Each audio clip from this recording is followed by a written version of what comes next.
بسم الله الرحمن الرحيم. الحمد لله والصلاة والسلام على رسول الله صلى الله عليه وسلم. We continue reading from Imam Al-Ghazali's Jawahir al-Quran wa-Durr, the Juz of the Quran in spares. In the last session, we ended by reading verses 29 to 31. We have added practically 32 of Surah Al-A'raf, the heights. We'll continue, inshallah, reading Imam Ghazali's selections, these pairs in this section. And the next selection is verse 96. So we talk about some 65 verses in between. So there's a gap. And the reason for this, it could be that Imam Ghazali covered the themes before, but sometimes it could be that it was a non-issue at the time, the content, that is. And this really explains what we are doing here, since Imam Ghazali did not remind her that Imam Ghazali selected verses without saying why. Obviously, assuming that since he writes, scholars sometimes writes to four scholars, he could have assumed that this is obvious, and what we do here in trying to explain the themes, it believe that it might help understand Imam Ghazali's reason for selecting specific verses. Now, these 65 verses, until we reach verse 96, and we'll try to cover some themes. First of all, one of the themes that we have covered in the last reading, the Allah subhanahu wa ta'ala commanded justice. قُلْ أَمَرْ رَبِّي بِالْقِسْطِ. This is from verse 29. And to reach verse 96, which really links, we'll read it later on inshallah, but it will link belief and piety with the blessings, the grace, the gifts of Allah subhanahu wa ta'ala. But those who deny the faith, they reject the faith, they will be taken, they will be punished because of what they have done, because of what they have acquired committed in terms of the sins, but mostly because of the rejection of the faith, because of shirk, because of kufr. So between 31 and 96, in verse 33, it does mention the sins, the vices that Allah subhanahu wa ta'ala prohibited, both apparent and hidden. Okay, so this would be verse 33, and we can note that since the verse does mention إثم and بغي، قل إنما حرم ربي الفواحش ما ظهر منها وما بطن والإثم والبغي بغير الحق وأن تشركوا بالله ما لم ينزل به سلطانا وأن تقولوا على الله ما لا تعلمون. First, the difference between إثم and بغي. Both are sins, but it seems that the إثم here compared to بغي refers to sins that are restricted to the person. What does it mean? Say, for example, hypocrisy. So talk about the diseases of the heart, to think ill of people internally still. Say, my Lord has only forbidden open and secret indecencies, vices, sinfulness, unjust aggression. Okay, so baghi here translated as aggression, but unjust aggression, associating others or associating anything or anyone with Allah subhanahu wa ta'ala in worship. Of course, something that ما لم ينزل به سلطانه, that He subhanahu wa ta'ala has never authorized, and attributing to Allah what you do not know. So al-baghi is when the sin, theft, for example, killing, injury, all injuries, verbal injuries, uh, all kinds of abuse, of bullying, but of course the tormentation and killing. And this is about, even if it's about one person, even if it's about animals, like the hadith about the woman who locked in a cat and she did not feed the cat, and she did not leave the cat to roam around and find food on its own. So she did deserve ultimately hellfire in the hereafter. And there was another woman who did provide water to a stray, thirsty dog, it seems. And this is a woman who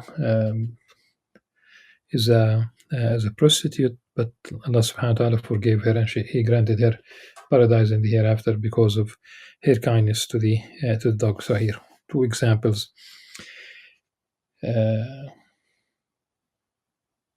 One obviously includes baghi, and the other one, it's a good deed. In verse 38, it's about the people being part of In fact, even animals in the Quran are described as like yourself, like human being. And the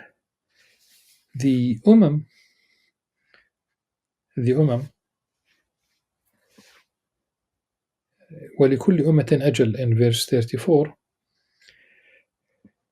not only individuals have an appointed time, but also in brackets we talk about nations. I'm not referring to nation states, but that also could be the case. Think about the empires that have disappeared. I'm not talking about that no one ever survived these empires, but it could be the case. Nations that have disappeared. Magnificent artifacts, structures, but there are no people. All those ancient civilizations that have disappeared. Closer to us, empires like the Roman Empire, the ancient Greek Empire, the Persian Empire. It could be other empires as well. And all nations, all states will get old enough, weak enough, and in as much as they are born, obviously they are going to wither away. The concept, I thought that it's since people might come across verse 41, where for the most part people read and understand the notion of impossibility, verse 40, those who reject the faith, revelation, they deny, they are arrogant. The gates of heaven will not be open for them, nor they enter paradise until a camel passes through the eye of a needle. حتى يلج الجمل في سم الخياط. I thought that a quick explanation or to expand the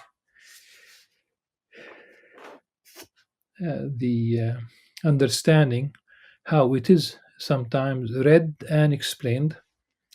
حتى يلج الجمل, it's the camel. There is a discussion about the ba'ir, what type, and no, I'm not going to go into this, but I would like to highlight a reading, a recitation, a qira'ah, that Ibn Kathir in his tafsir says that Ibn Abbas radiallahu anhuma, he also read it, يلج الجمل في سم الخياط. الجمل, one might also, those who are well versed in Arabic, they might think of something different, but here it's about braided ropes, large ropes, and in the large thick ropes, and large thick ropes like those that the ships use to so that the ships would remain very close to the shores when they unload or when they load things onto the ship. They are massive ropes, and definitely that rope will not go through the eye of the needle, so it's an impossibility until a camel passes through the eye of a needle, until a thick rope passes through the eye of a needle. And then the very important story of Sayyidina Nuh alayhi salam and his story with his people, but probably I'm going to highlight the flood, and that will be verse 59. But quickly before that, in verse 47,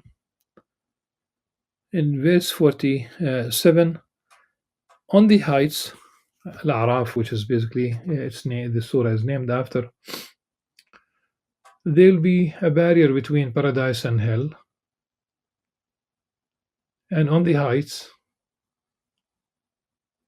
of that barrier, where there will be people who will recognize the people here. It's basically the angels who recognize people by their here it is translated bisimahum, by their appearance. Okay, they will call out to the residents of paradise, peace be upon you. They will have not yet entered paradise, but eagerly hope to. Bisimahum, some in the tafsir, it has been mentioned as the I'm going to translate liberally though here. It's al-bayad, which means the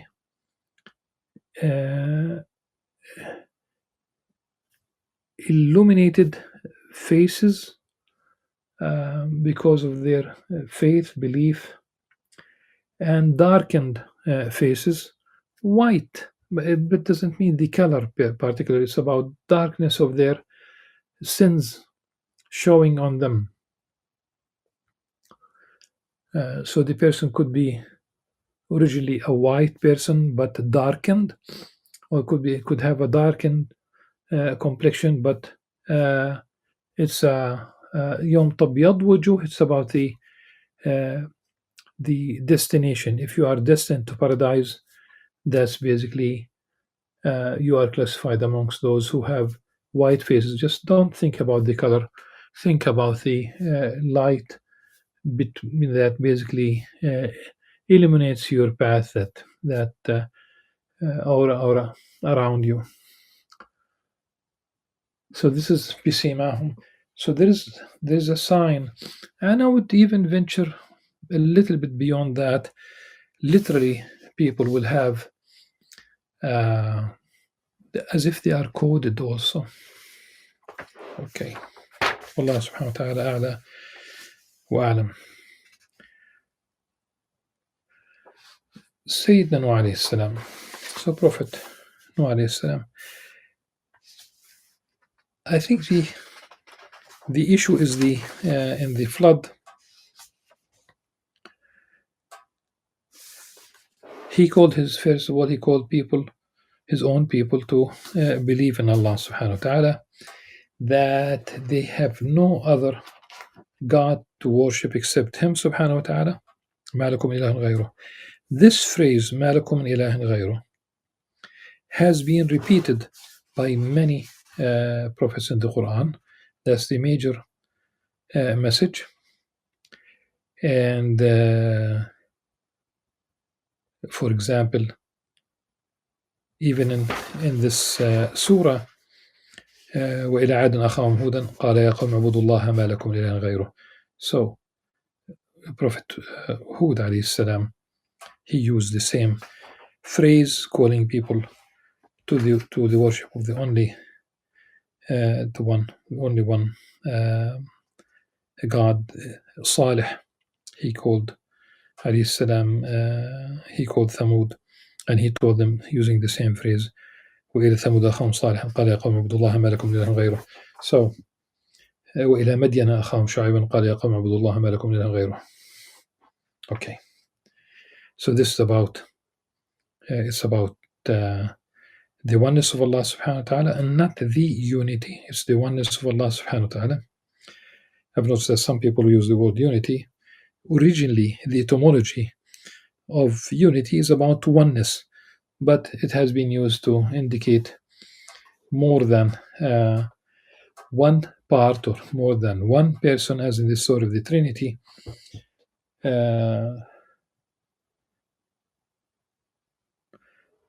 But Nuh alayhi salam, the punishment after the lengthy period that he spent with his own people, only a handful of people basically believed in him. He spent amongst his people 1,000 years less 50, but in Arabic the 1,000 are it seems solar years, so we talk about sana, and the 50 are lunar years. Wallah subhanahu wa ta'ala a'la wa alam. So the result will be a little bit than 950, maybe 951.5 years. Wallah subhanahu wa ta'ala wa alam. About the flood.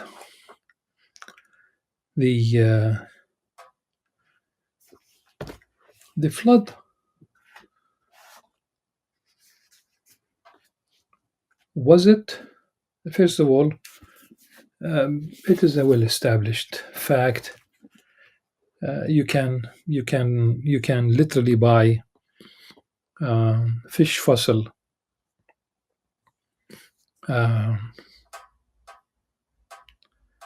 It's a bit costly, but you can buy fish fossil that comes from different parts of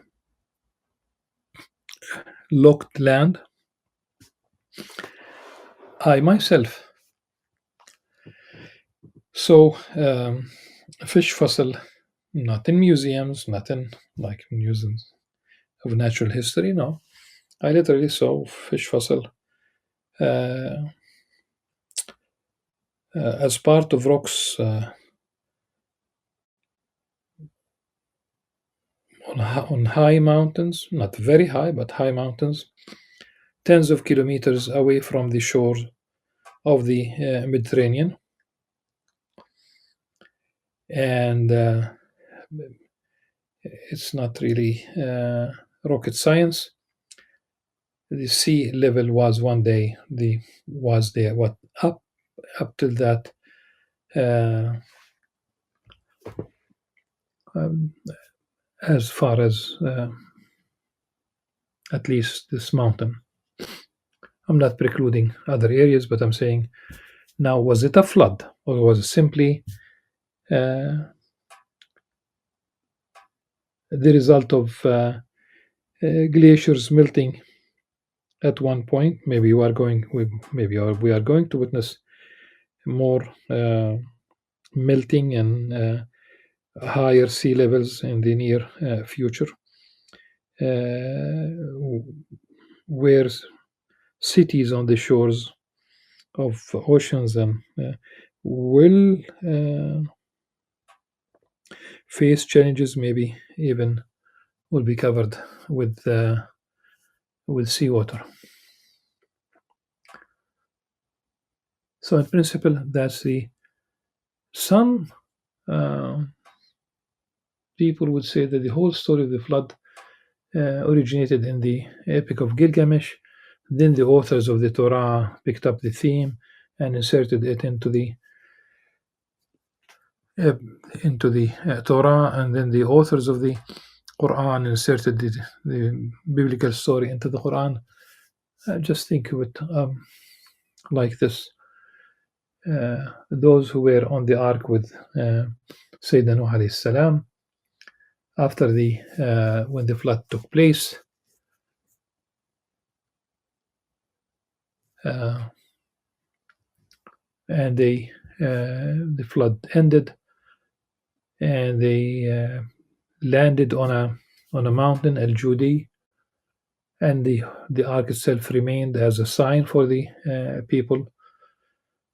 Now, there will be a popular narrative because the people themselves who were on the ark, they spoke about this experience. And then he talked about this story being passed from one generation to the other. So definitely the idea of the flood will emerge in popular narratives. Myths too. Talk about the Epic of Gilgamesh.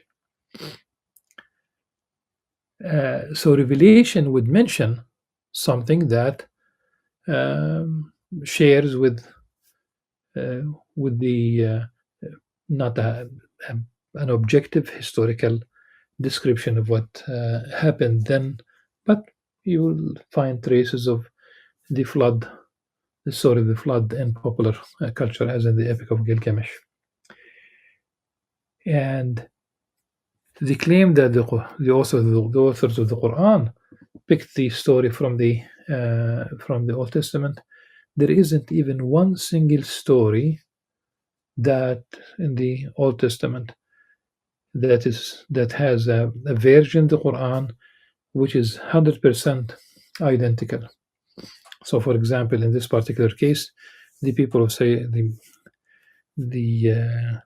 the family of Sayyidina Nuh alayhi salam, his own sons, were saved on the ark. In the Quran, one of his children chose to remain outside the ark, and he drowned in the flood while his father was pleading with him.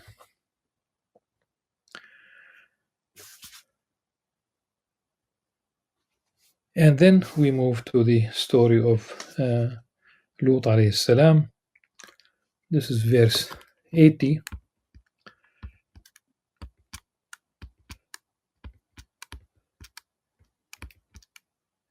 They are described in this surah as the first people in the history of humanity to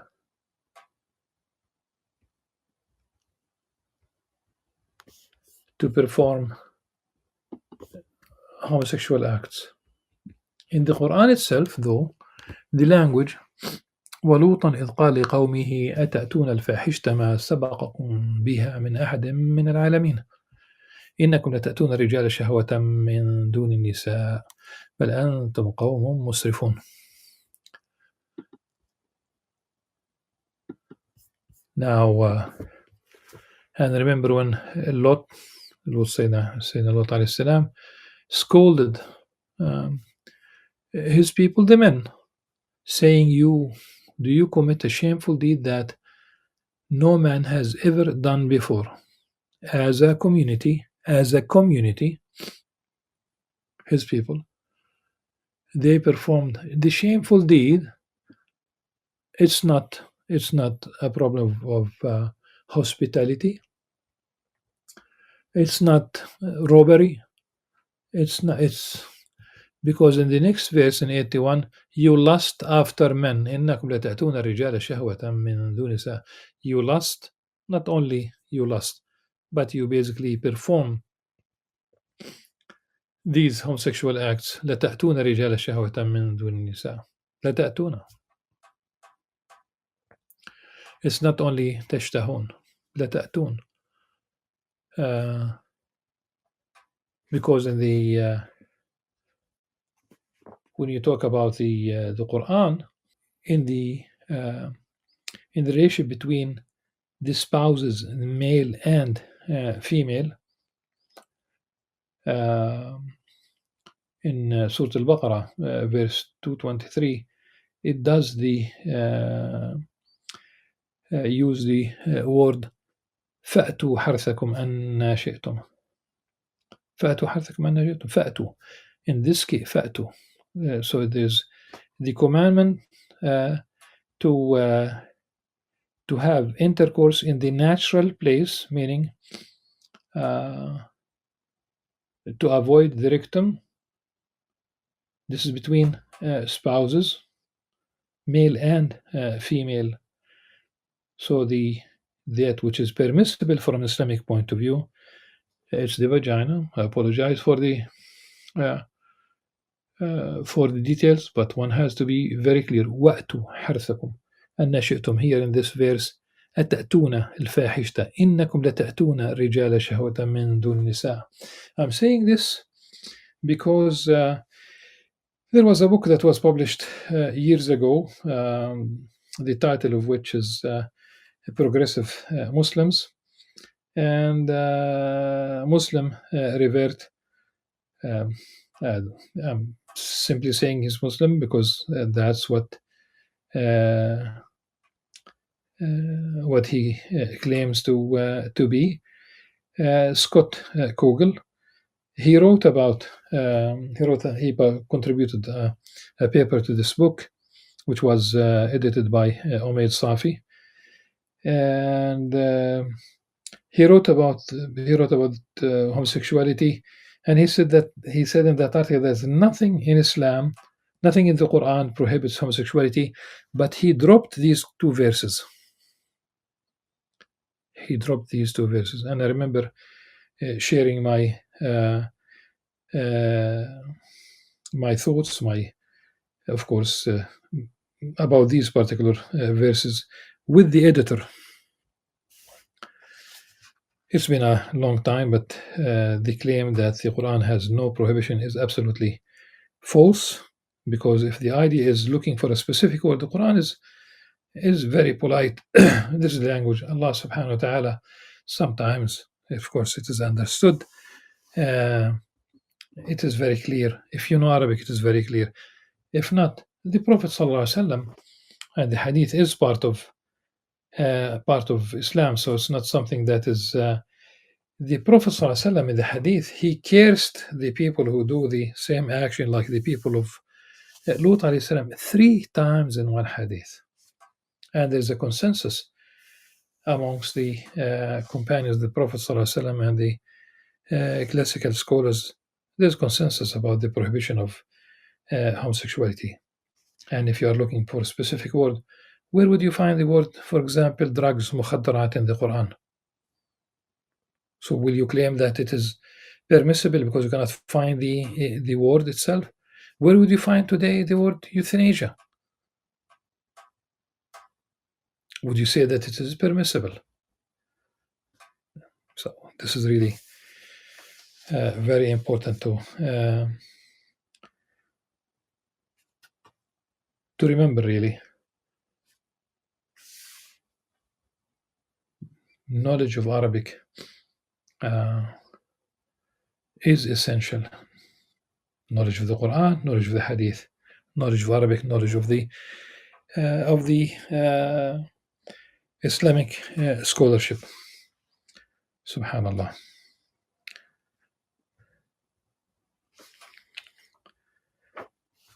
Verse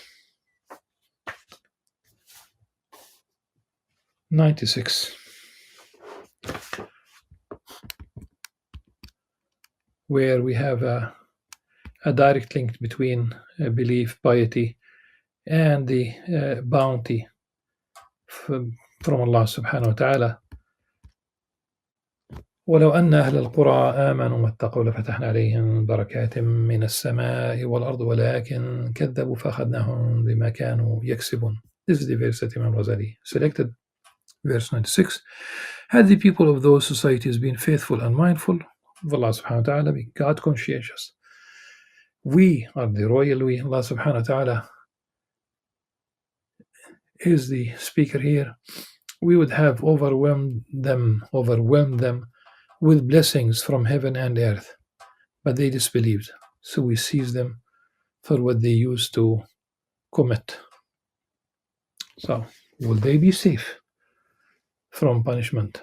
أَفَأَمِنَ أَهْلُ الْقُرَىٰ أَنْ يَأْتِيَهُمْ بَأْسُنَا بَيَاتًا وَهُمْ نَائِمُونَ. So, piety, and this is not the only place in the Qur'an where piety or even dhikr or even istighfar, simply to repent, to say astaghfirullah, and we have many forms. Even Imam Ghazali says an-nadam tawbah, to regret is reflects an accepted way of repentance. The moment one regrets, that's repentance. So here you are. Faith is linked. Faith is linked. So you'll have the barakat, which means also sometimes these barakat are ready as they are, and sometimes you need to till the land, sow the seed, irrigate, weed the harmful plants, take care of your of the fields, and this applies to every other aspect where one has to exert effort. Suffice it, inshallah, for this session. Until the next one, سبحانك اللهم وبحمدك أشهد أن لا إله إلا أنت أستغفرك وأتوب إليك. السلام عليكم ورحمة الله وبركاته.